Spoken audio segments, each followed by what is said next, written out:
Stop the press because it's time for something a little bit different.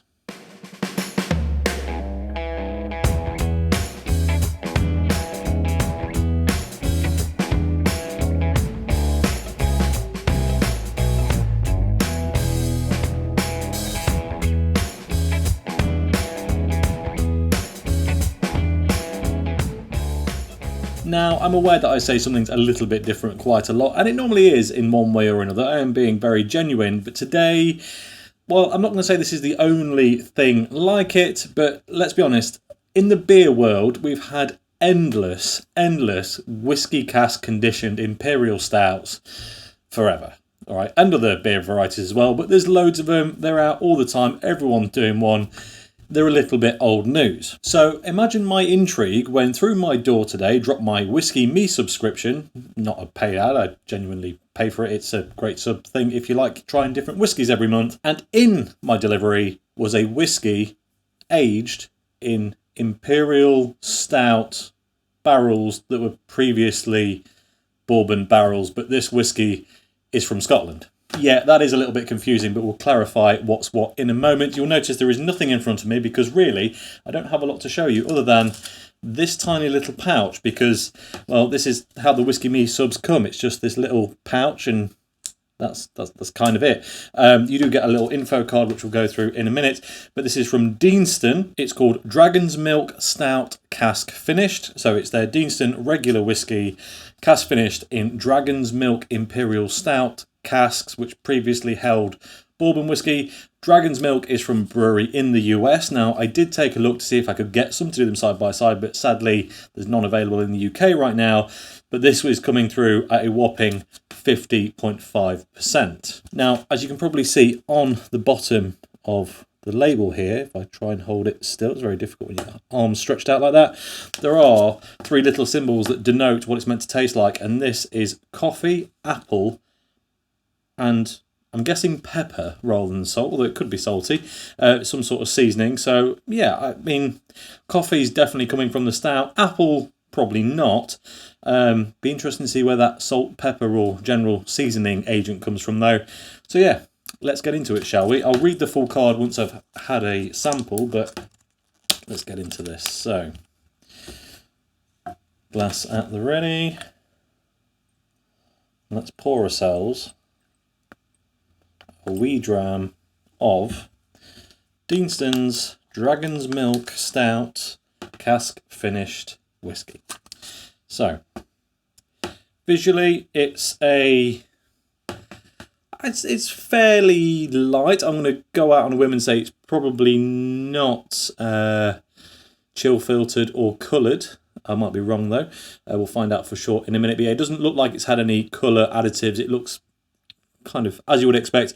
I'm not expecting this to be a heavily aged whiskey. It's probably 5, 6, 7, maybe 8 years old, and then sometime in the Imperial Stout cask. But yeah, it looks pretty decent to me. So, what are the aromas like? Not as punchy as I'd expected actually for a 50.5%er. It's that apple is immediately obvious. Big, strong, sweet, crunchy red apple. Although, to be honest, it's got a bit of a slight grassy note in there, so maybe green apple's more appropriate. I mean, to be honest, if we're splitting hairs between apples here, then we've probably gone a bit too far. But as it opens up a bit, yeah, there's a hint of spice in there, a bit of a pepperiness, a bit of a, oh, yeah, something a little bit prickly. And then, again, as it's opened up, I said it felt a bit tame on the nose given the ABV, but no, it's starting to show itself quite a lot now. There's distinct, some distinct alcohol burn happening in my nostrils. It's, yeah, to be honest, it does smell like it's going to be pretty accessible, pretty sweet, pretty easygoing. So let's give it a go, shall we? Cheers. Oh, wow. Okay, digging this, definitely. Initial sip, super sweet, really approachable, really enjoyable. Starts to get to the back of the mouth just before you swallow it, and that heat kicks big time. It's got, again, nice apple fruitiness. I mean, whether the apple bit is just because I've read it on the front of the thing, I don't know, but it's definitely got that kind of crisp, sweet fruit sensation. I'm struggling a bit with the coffee idea, though. It's quite... I think had I not read it, I would have been saying this has got a bit of a vanilla twang, possibly from the what are inevitably actually bourbon casks it was aged in that just happened to have had some Imperial Stout with in the meantime. But yeah, it's if it's coffee, it's very sweet coffee, and the spice is there, but actually it's quite subtle. It kind of, again, like with a lot of whiskies, it blends in with the booze heat, with the alcohol burn as it goes down the throat. It's a very warming drink. I'm getting very warm sat here sipping this, and that might be one of the hottest whiskies, as in, you know, in terms of the burn, the alcohol heat, that sort of thing, that I actually felt was quite balanced. I'm generally not a massive fan of just intense heat. Things like that Glenlivet Founders Reserve is it's just heat and nothing else. Really can't stand the stuff. I think it's just fuel, basically. But this delivers big heat, but with so much flavour beforehand, it's totally acceptable and makes sense and just adds to this kind of theatre of an expression that's going on. I'm not tasting massive amounts of Imperial Stout, if I'm honest, especially given that really Imperial Stouts that have been barrel aged just take on the barrel qualities. How much they'd actually leave behind, I don't really know, especially given, well, that they're bourbon barrels. And I think there's definitely some bourbon sweetness in here. And I mean, I'm sure there's some trait that you could pick up if you managed to compare this to one done in exactly the same way, but where the bourbon barrel hadn't had an Imperial Stout in. I'm sure there's a bit of a difference, but I would question just how much. So in essence, it really is probably just a bourbon finished Scotch, but it's a really good one for me. And really good is subjective, it's relative. You might hate it, I might love it. It doesn't really matter. But I checked the bottle price of this, and right now in the UK, £45, which for, well, a 50% ABV, something a bit different, something relatively special-ish, that's a bargain. Right then, let's take a quick look at the info card that came with it. So, here it is. I'll let you have a quick look before I go through it, but you just get a load of info with all of your Whisky Me things that come through the post, bit about the distillery on the back as well. And this one says it's from the Lowlands, so I nearly guessed that it was that kind of appley thing. It's very reminiscent of kind of that slightly floral honey Speyside experience you get, but now this is a Lowlands distillery. It says distilled in 2012, so always depending on when it was bottled, it's kind of 10 or 11 years old, this. It was initially matured and in recharged... here we go. This is starting to make a lot more sense now.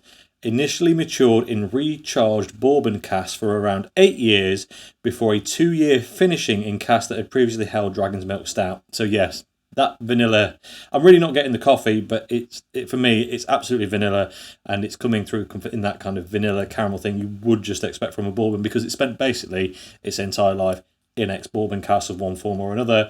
It says, so the naturally light and fruity nature of Deanston's gets an additional lick of the malt and roasted coffee spice. Yeah, for sure. The only thing I'm really not digging is that coffee note, as I've already said, but I actually haven't had a regular Deanston before, so I might pick one up, because, well, if it's a bit like that and even cheaper, then that could be a good one.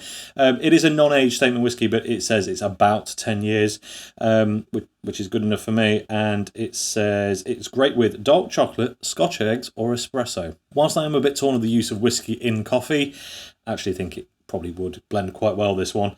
And on the back, about the distillery, it says the Deanston Distillery was founded in 1967 in a former cotton mill that dates back to 1785. It is located on the banks of the River Teith in the town of Doon, not far from Stirling. The river plays a crucial role here as it's both the distillery's water source and its fuel, thanks to the on-site hydroelectric power station. There you go. Relatively green whiskey, which is, well, just a nice touch, I think. Big fan of that. This whiskey, I don't know if it's going to have changed any while I've been talking, but I'm still not getting any coffee note. But it doesn't matter, because this is another one, and it's becoming quite common now. People are aging and finishing Scotch whiskey a lot in bourbon barrels or various other barrels these days. But this is a fantastic kind of segue out of bourbon into Scotch if you like one but you're not too sure about the other. Yeah, this is definitely a gateway option there. But yeah, no complaints. I'm very happy, so much so I might even get a bottle to to add to the collection there behind me. But that is all I've got to say about it. So as always, thank you very much for watching. If you enjoyed this video, please like it. If you haven't already, subscribe if you would be so kind. And I'll catch you next time. Cheers.